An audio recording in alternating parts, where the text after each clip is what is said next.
Friends, myself Mamta, welcome back to our channel study practice with Mamta. So आज हम आपके सामने लेके आए हैं एनसीईआरटी।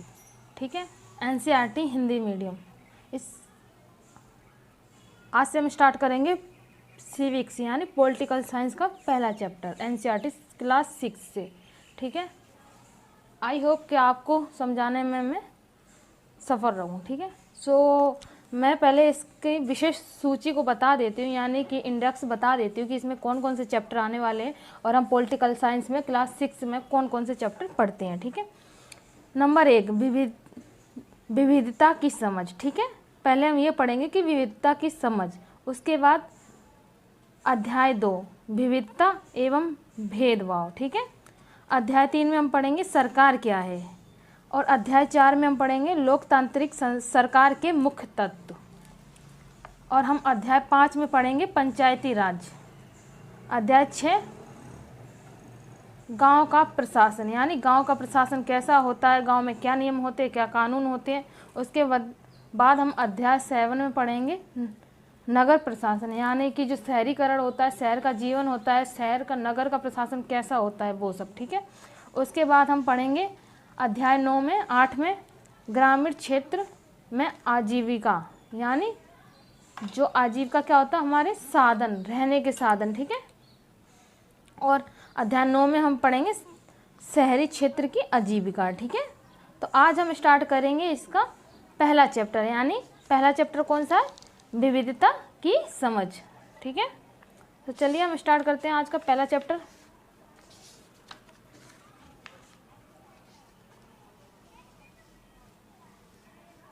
विविधता की समझ पढ़ेंगे कि विविधता की समझ, विविधता होती क्या है। हमारा भारत विविधता का देश कहलाता है। क्यों कहलाता है? क्योंकि हमारे देश में बहुत सारे राज्य हैं, यानी 28 राज्य, और उन 28 राज्यों में अलग अलग कल्चर, यानी अलग अलग पहनावा, अलग अलग खान पान और अलग अलग प्रकार की भाषाएं और बोलियां बोली जाती हैं। इसी प्रकार जो हमारा हर एक स्टेट है, राज्य है, उसमें अपने अपने कल्चर के आधार पर विविधता दर्शाई जाती है। ठीक है, और इसी के कारण जो है हमारे देश को विविधता का देश कहा जाता है। तो आज हम पढ़ेंगे कि विविधता होती क्या है। ठीक है, तो पहले तो यहाँ पर तो कुछ खास नहीं है। ठीक है, तो हम यहाँ से स्टार्ट करेंगे। इन विभिन्नताओं के कारण ही भारत में विविधता है। विविधता या अनेकता हमारे जीवन को किस तरह बेहतर बनाती है? भारत इतनी विविधताओं वाला देश कैसे बना? क्या सभी तरह की विभिन्नता विविधता का ही भाग है? चलिए कुछ उत्तर पाने के लिए हम इस पाठ को पढ़ते हैं। ठीक है, अब हम इस पाठ को स्टार्ट करते हैं। देखिए, हम यहाँ से स्टार्ट करेंगे, ये कॉलम से। आपकी उम्र के 3 बच्चों ने ऊपर दिए गए चित्र में बनाए हैं। खाली बॉक्स में आप अपना चित्र बनाइए। आपका चित्र इन 3 चित्रों जैसा ही है। हो सकता है कि आपका चित्र इसके माध्यम से ये दिखाया गया है कि जो क्लास के अंदर जो विभिन्नता के बच्चे आते हैं, अलग अलग राज्यों से, अलग अलग स्टेट से जो बच्चे आते हैं, उन सबको क्लास के अंदर मैडम ने एक चित्र बनाने के लिए गया। तो हर बच्चे ने अपने कल्चर के अकॉर्डिंग, अपनी विविधता के अकॉर्डिंग चित्र बनाया। ठीक है, जैसे ये देखो, किसी ने पतला बनाया, किसी ने मोटा बनाया, और किसी ने ऐसा बनाया। तो ये क्या है, ये सारे चित्र हमें क्या बताते हैं कि जो भारत में कई प्रकार की विविधता वाले बच्चे हैं और कई प्रकार की विविधता वाले लोग हैं। ठीक है, हम सबको चित्रकारी करने का अपना अपना तरीका होता है। जिस तरह हमारी चित्रकारी में विविधता है, आज हम पढ़ेंगे यहाँ से। ठीक है, बाकी सारी तो इससे पहले तो स्टोरी के बेस पे बताया गया, वो सब आप लोग पढ़ लेना। ठीक है, मैं यहाँ से आपको पढ़ाऊंगी। भारत में विविधता, हम देखेंगे कि भारत में जो विविधता है, पहले तो मैं बता चुकी हूँ आपको, लेकिन हम देखेंगे कि और किस तरह से भारत में विविधता है। भारत विविधताओं का देश है, यानी भारत विविधताओं का देश है। कैसे?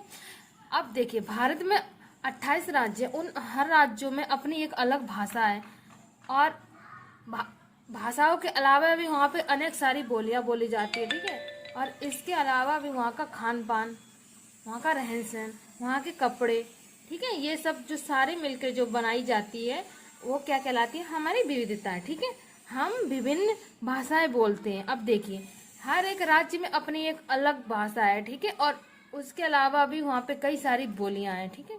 तो इसकी तो हम विभिन्न भाषाएं बोलते हैं, ठीक है। अगर हम जैसे दिल्ली है, कहीं पर भी हैं, तो वहाँ पे क्या है, अलग अलग राज्यों के आके लोग बसे होते हैं, तो वो क्या होता है, अलग अलग भाषाएं बोलते हैं, अलग अलग बोलियां बोलते हैं, ठीक है।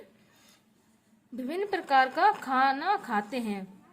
अब देखिए, कोई भी अलग कल्चर का होगा तो वो अलग अलग टाइप का अपने कल्चर के हिसाब से खाना बनाता है। जैसे कि आप राजस्थान में है तो वहाँ का अलग कल्चर है, वहाँ का अलग खाना बनता है, हरियाणा में अलग, यूपी का अलग, बिहार का अलग, ठीक है। तो इसी प्रकार से जो है क्या है, विभिन्न प्रकार का खाना खाते हैं, अलग अलग त्योहार भी मनाते हैं। अब हम अलग अलग, जैसे बिहार का फेमस त्योहार है छठ पूजा, ठीक है, हरियाणा के भी हैं बहुत सारे, यूपी के भी हैं, ठीक है, और जैसे कि केरल में भी हैं, बहुत सारे अलग अलग त्योहार हैं उन लोगों के, ठीक है, और भिन्न भिन्न धर्मों का पालन भी करते हैं। लेकिन गहराई में सोचे तो वास्तव में हम एक ही है। अब क्या है कि अगर हम भारत में रहते हैं तो इतनी सारी विविधता होने के बावजूद भी जो है हम एक हैं, ठीक है। हम एक दूसरे के साथ भेदभाव नहीं करते हैं और हम साथ में मिलकर एक सोसाइटी के अंदर रह सकते हैं, ठीक है। अब हम यहाँ पे देखेंगे हम विविधता को कैसे समझे। अब हम देखेंगे कि जो विविधता है यानी डाइवर्सिटी है उसे हम कैसे समझें, ठीक है। करीब 2 सवा 2 वर्ष पहले जब रेल, हवाई जहाज, बस और कार हमारे जीवन का हिस्सा नहीं थे हमारे जीवन का, तब भी लोग संसार में एक भाग से दूसरे भाग में यात्रा करते थे। अब बताइए वो यात्रा कैसे करते थे, पैदल, गाड़ी से, जो गाड़ी बनती थी लकड़ी वाली उससे, घोड़ों से, हाथियों से यात्रा करते थे, ठीक है। वे पानी के जहाजों, घोड़ों तथा ओटों पर बैठकर या पैदल चलकर यात्रा को पूरी किया करते थे। अक्सर ये यात्रा खेती और बसने के लिए, नई जमीन की तलाश या फिर व्यापार के लिए की जाती थी। और ये यात्रा हम क्यों करते थे कि खेती के लिए या फिर जमीन की तलाश में कि कहाँ, जहाँ पर अच्छी जमीन होगी, जहाँ अच्छी खेती हो पाएगी वहां पर हम रहेंगे, ठीक है। और व्यापार यानी कि जो है एक व्यापार यानी कि अगर फसल अच्छी होगी तो उसके थ्रू व्यापार भी कर पाएंगे और एक अपनी रोजी रोटी अच्छे से चल पाएगी, ठीक है। अब चूंकि यात्रा में बहुत समय लगता था इसलिए लोग नई जगह पर अक्सर काफी लंबे समय तक ठहर जाते थे। अब क्या है कि जब यात्रा में जब पैदल यात्रा करते हैं, अब तो हम हवाई जहाज से या फिर ट्रेन से, बस से, तो हम मुश्किल से 1 या 2 दिन में पहुंच ही जाते हैं कि कितनी से भी कितनी दूर हो। लेकिन उस टाइम पे क्या था, अगर पैदल हाथी घोड़ों से हम यात्रा कर रहे हैं तो हमें कई कई दिन लग जाते थे, बहुत समय लग जाता, जिसकी वजह से हमें क्या करना था, रास्ते में रुकना भी पड़ता था, ठीक है। वहीं पर यहाँ लंबे समय तक ठहर जाते थे, ठहर ठहर कर यात्रा करते। इसके अलावा सूखे और अकाल के कारण भी कई बार लोग घर बार छोड़ देते थे। और क्या है कि उस टाइम पे इतना ज़्यादा फैसिलिटी नहीं थी, तो कई बार सूखा या अकाल पड़ जाता था, तो जिसके कारण भी मजबूर होकर लोगों को अपनी भूमि और अपना देश छोड़कर उस दूसरे जगह पलायन करना पड़ता था, ठीक है। अब हम देखेंगे आगे, देखेंगे उन्हें जब पेट भर खाना तक नहीं मिलता था तो वे नई जगह जाकर बस जाते थे। कुछ लोग काम की तलाश और कुछ युद्ध के कारण घर छोड़ देते थे। अब मान लिए कोई बहुत सारे लोग हैं जहाँ पे रोजी रोटी नहीं होती है तो वहाँ रह के क्या करेंगे, इसलिए वो अपना घर छोड़ के ऐसी जगह जाते थे। जैसे अब मान लो कई बार बिहार है, उत्तराखंड है, तो वहाँ पे बहुत सारा बाढ़ आ जाती है हर साल, ठीक है। तो लोग क्या करते हैं, वो जगह को छोड़ कर क्या करते आ जाते हैं कहाँ, दिल्ली या मुंबई जैसे शहरों में जहाँ उन्हें काम की सुविधा है और यहाँ पे आके वो आराम से रह सकते हैं, अपने परिवार का और अपना पेट पाल सकते हैं, ठीक है। और कई बार वहाँ पे युद्ध भी हो जाते थे, जैसे बहुत सारे लोग होते थे भाई जमीन के लिए युद्ध करते थे, किसी चीज के लिए भी, तो इस वजह से भी वो मरने की डर की वजह से पलायन करते थे, ठीक है। अब हम आगे पढ़ेंगे। लोग जब नई जगह में बसना शुरू करते थे तो उनके रहन सहन में थोड़ा बदलाव आ जाता। अब मान लीजिए कि जब हम कहीं नई जगह जाएंगे तो हमारे रहन सहन में तो बदलाव आएगा ही आएगा। जैसे अब हम हैं यूपी के, लेकिन अगर हम दिल्ली में आ रहे हैं तो हमारी लैंग्वेज, हमारा पहनावा, हमारा खान पान थोड़ा तो बदलाव होगा, या जहाँ हम जाएंगे वहाँ पे हमें क्या करने पड़ेगा, समायोजन करना पड़ेगा, एडजस्टमेंट करना पड़ेगा। ठीक है, कुछ चीजें वे नई जगह की अपना लेते थे और कुछ चीजें वे पुराने ढरे पर ही चलते रहते थे। इसी तरह उनकी भाषा, भोजन, संगीत, धर्म आदि में नए और पुराने का मिश्रण होता रहता था। इस प्रकार क्या होता था, वो अपना और दूसरे का कल्चर एक साथ ले लेके चलते रहते थे। ठीक है, उनकी संस्कृति और नई संस्कृति में आदान प्रदान होता रहता था। अब आदान प्रदान का मतलब क्या था, आदान का मतलब अगर हम कहीं जाते हैं और कहीं बस जाते हैं और उनकी बोली भाषा को अपना लेते हैं तो हम क्या करते हैं, आदान करते हैं। और अगर हम कहीं जाते हैं और अपनी बोली भाषा को कोई दूसरा, हमारे कोई सामने वाला अपना लेता तो क्या, आदान प्रदान। एक की भाषा को हम सीखते हैं और दूसरों को अपनी कल्चर या अपनी सभ्यता को देना। ठीक है, और धीरे धीरे एक मिश्रित यानी मिली जुली संस्कृति उभरती है। और कौन सी संस्कृति उभरती है, मिश्रित। मिश्रित संस्कृति किसे कहते हैं, जो एक दूसरे की भाषा बोलियों को समझकर चलते हैं, उसे क्या कहते हैं, हम मिश्रित बोली कहते हैं, हम मिश्रित संस्कृति कहते हैं। ठीक है, अब हम आगे पढ़ेंगे। अगर अलग अलग क्षेत्र का इतिहास देखें तो हमें पता चलता है कि किस तरह विभिन्न सांस्कृतिक प्रभावों ने वहाँ के जीवन और संस्कृति को आकार देने में योगदान किया है। इस तरह से कई क्षेत्र अपने विशिष्ट इतिहास के कारण विविधता संपन्न हो जाते हैं। ठीक उसी प्रकार लोग अलग अलग तरह के भौगोलिक स्थितियों से किस प्रकार सामंजस्य बैठाते हैं, उससे भी विविधता उत्पन्न होती है। उदाहरण के लिए समुद्र के पास रहने में और पहाड़ी इलाकों में रहने में बड़ा फर्क है। न केवल वहाँ के लोगों के कपड़ों और खान पान की आदतों में फर्क होगा, बल्कि जिस तरह के काम वे करेंगे वे भी अलग होंगे। शहरों में अक्सर लोग यह भूल जाते हैं कि उनका जीवन भौतिक वातावरण से किस तरह गहराई से जुड़ा है। ठीक है, ऐसा इसलिए है कि शहरों में लोग बिरले ही अपनी सब्जी या अनाज उगाते हैं। बिरले का मतलब होता है कम मात्रा में, ठीक है, सीमित मात्रा में। वे इन चीजों के लिए बाजार पर ही निर्भर रहते हैं। अब बताइए, शहरों में खेती होती है, नहीं होती है? ठीक है, ये हम लोग अगर कुछ खाना होता है तो हम कहाँ, बाजार चले जाते हैं। अगर हमें आटा लेना है तो हम चक्की पे चले जाते हैं।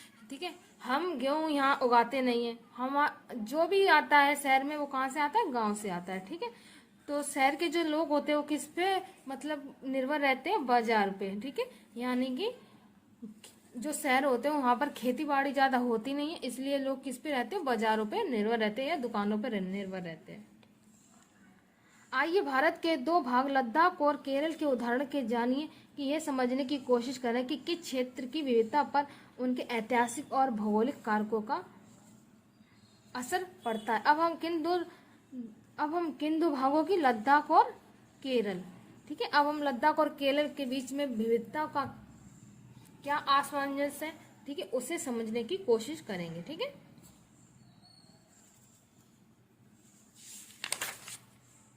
तो हम पढ़ेंगे लद्दाख।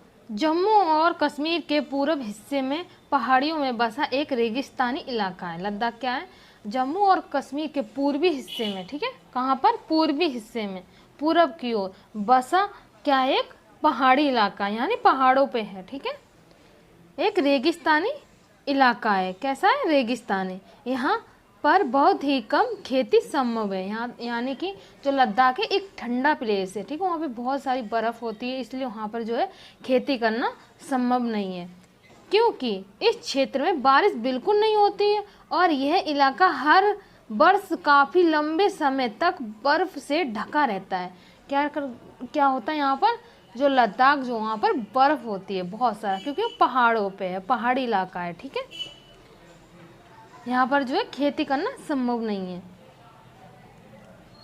इस क्षेत्र में बहुत ही कम पेड़ उगते हैं और यहाँ पर क्या है, बर्फ़ की वजह से जो है, ठंडे इलाके की वजह से जो पेड़ भी हैं वो ज़्यादा मात्रा में नहीं उगते हैं। पीने के पानी के लिए लोग गर्मी में महीनों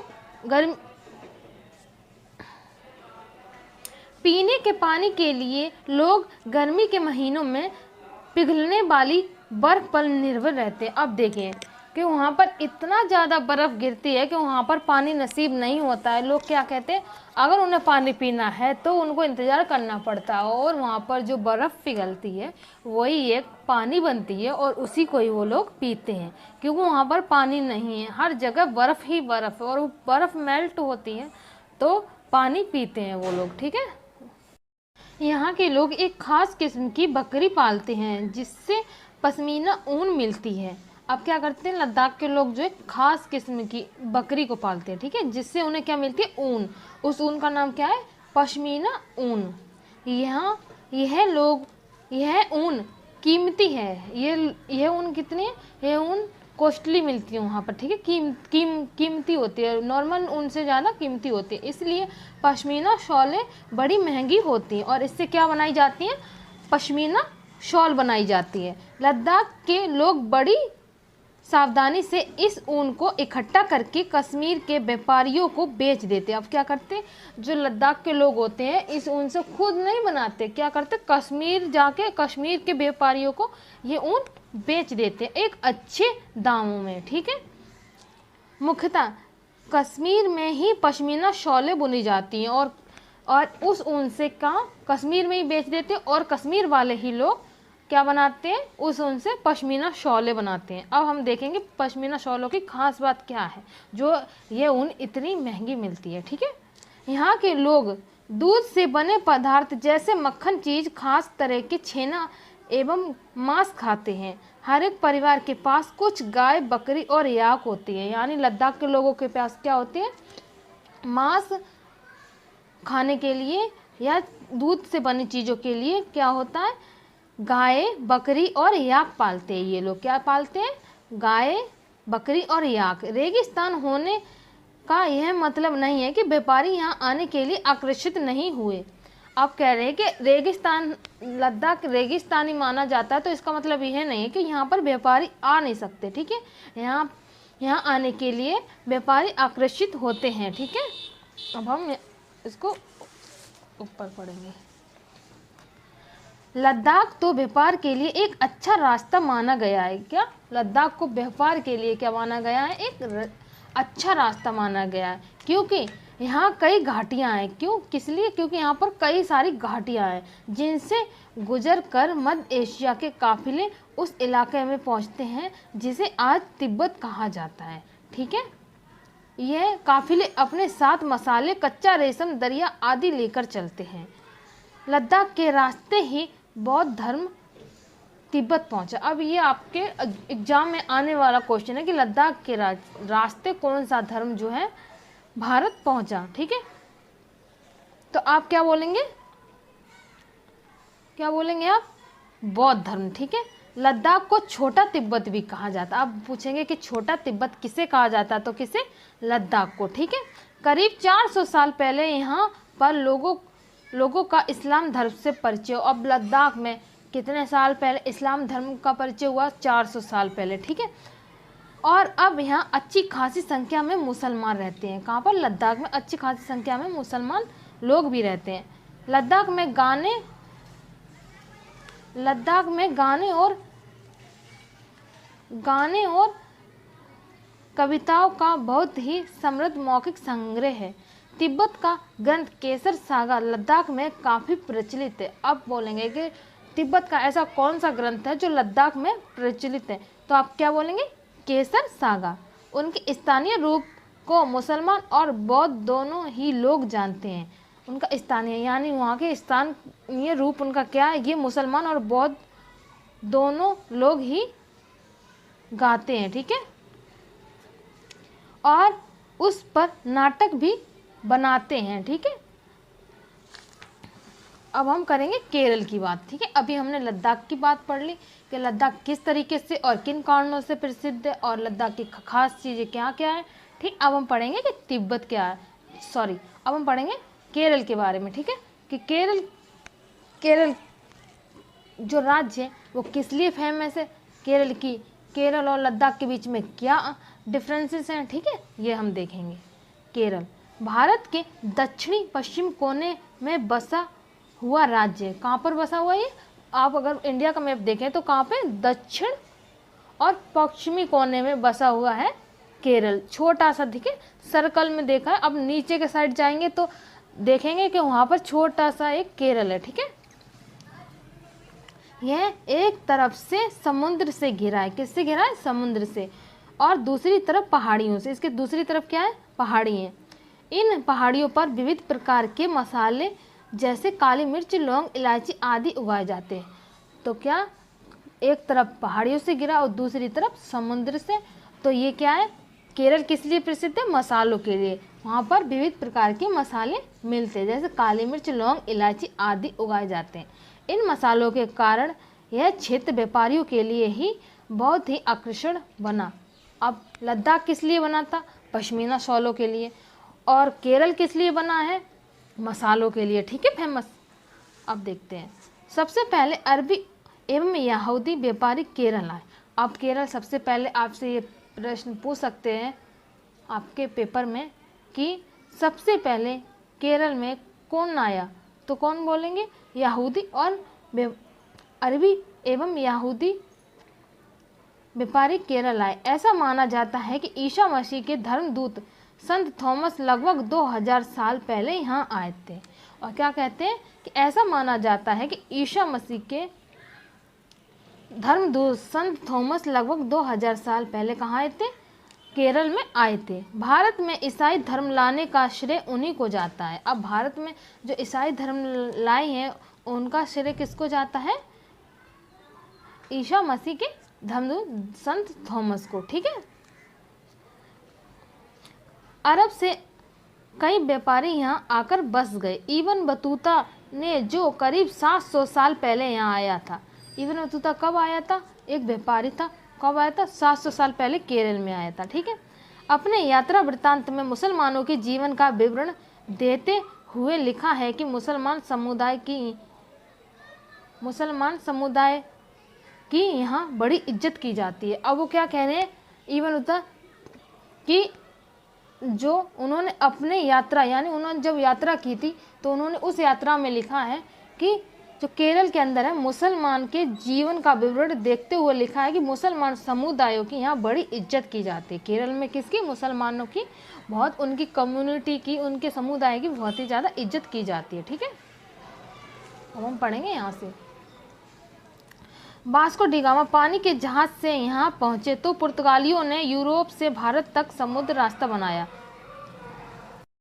इन सभी इतिहासकार प्रभाव के कारण केरल के लोग विभिन्न धर्मों का पालन करने लगे, जिनमें यहूदी, इस्लाम, ईसाई, हिंदू एवं बौद्ध भी शामिल हो। चीन के व्यापारी भी केरल आए। यहाँ पर मछली पकड़ने के लिए जो जाल इस्तेमाल किए जाते थे वे चीनी जालों से यूबाऊ मिलते थे, ठीक है। मछली पकड़ने के लिए केरल जो है वहाँ पे मछली एक प्रमुख भोजन है, मच्छी भात खाया जाता है, ठीक है। तो वहाँ पर क्या है, ज़्यादा मछलियाँ होती हैं, तो मछली पकड़ने के लिए जो जाल बनाया गया था, ठीक है, जाल इस्तेमाल किए जाते थे, चीनी जालों को हूबहू मिलते थे। उन्हें क्या बोला जाता था? चीना बाला, ठीक है। तलने के लिए लोग जो बर्तन इस्तेमाल करते थे उन्हें क्या कहते थे? चीना चट्टी कहते थे। इसमें चीन शब्द इस बात की ओर इशारा करता है कि उसकी उत्पत्ति कहाँ से होगी। केरल की उपज जमीन और जलवायु चावल की खेती के लिए बहुत उपयुक्त है और वहाँ के अधिकतर लोग मछली, सब्जी और चावल खाते हैं। जहाँ केरल और लद्दाख की भौगोलिक स्थिति एक दूसरे से बिल्कुल अलग है, वहीं हम यह देखते हैं कि दोनों क्षेत्रों के इतिहास में एक ही प्रकार के सांस्कृतिक प्रभाव हैं। दोनों ही क्षेत्रों को चीन और अरब से आने वाले व्यापारियों ने प्रभावित किया है, ठीक है।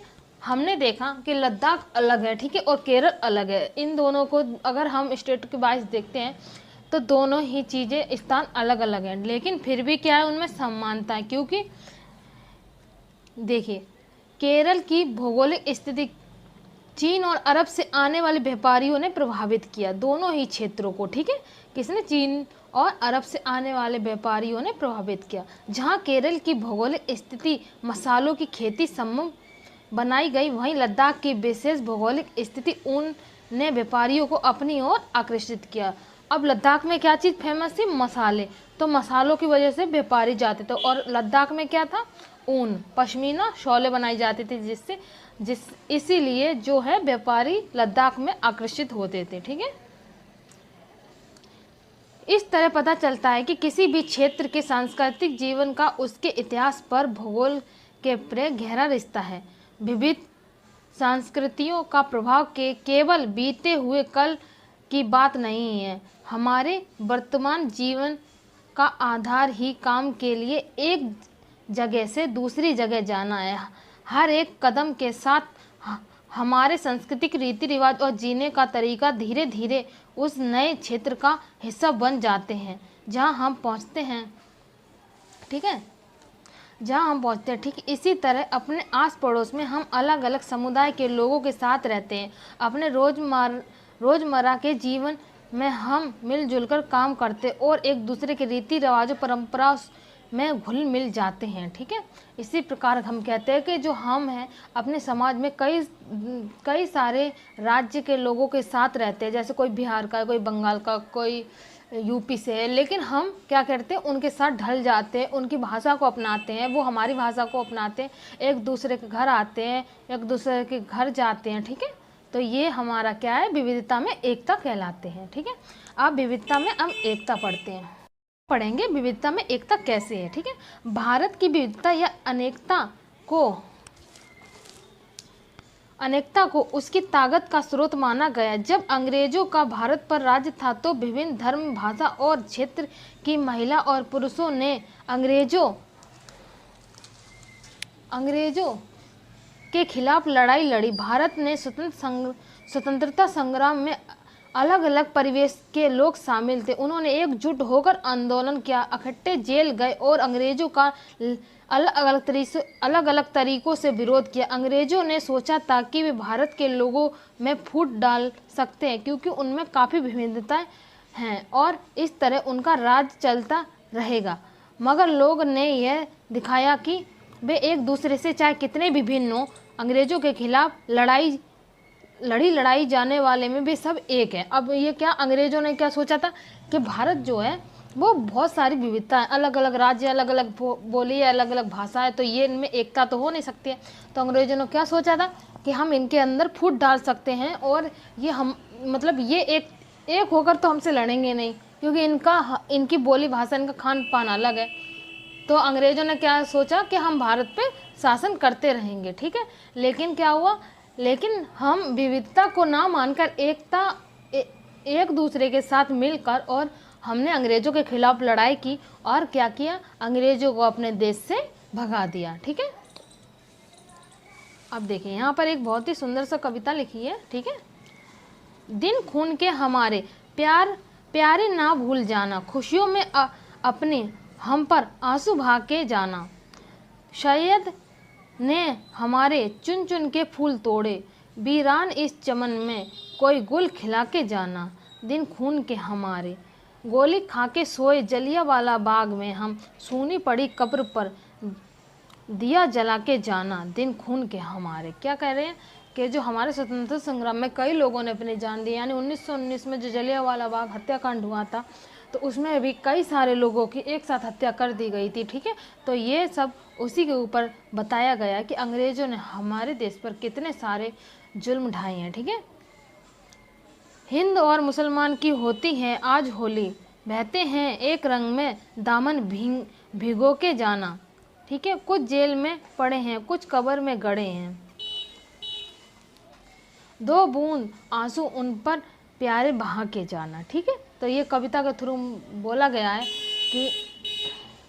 के थ्रू बताया गया है कि जिन लोगों ने हमारे देश में शहादत दी है, यानी कि अपनी जान गंवा दी है, ठीक है, उन लोगों के हम भूलें ना, उनको हमेशा स्मरण रखें, उनको हमेशा याद रखें और उनके बलिदान को अपने हमेशा सराहें। ठीक है, अब हमारा ये लास्ट पैराग्राफ है। ठीक है, इस पार्ट का यह गीत अमृतसर में हुए जलियांवाला बाग हत्याकांड के बाद गाया जाता था। इस हत्याकांड में एक ब्रिटिश जनरल ने उन शांतिप्रिय निहत्थे लोगों पर खुलेआम गोलियां चलवा दी थी। जो बाग में इकट्ठे होकर सभा कर रहे थे। महिला, पुरुष, हिंदू, मुसलमान एवं सिख कितने सारे लोग थे जो अंग्रेजों की पक्षपातपूर्ण नीति का विरोध करने के लिए जमा हुए थे। लेकिन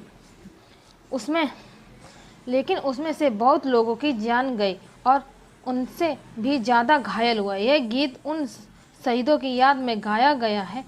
ठीक है, मैंने बताया था ना 1919 में जलियांवाला बाग हत्याकांड हुआ था, ये उन लोगों की यादों में यह गीत गाया गया है। ठीक है, स्वतंत्रता संग्राम के दौरान उभरे गीत और चिन्ह विविधता के प्रति हमारा विश्वास बनाए रखते हैं। क्या आप भारतीय झंडे की कहानी जानती हैं? स्वतंत्रता संग्राम के दौरान ही भारत के झंडे की परिकल्पना की गई थी। इस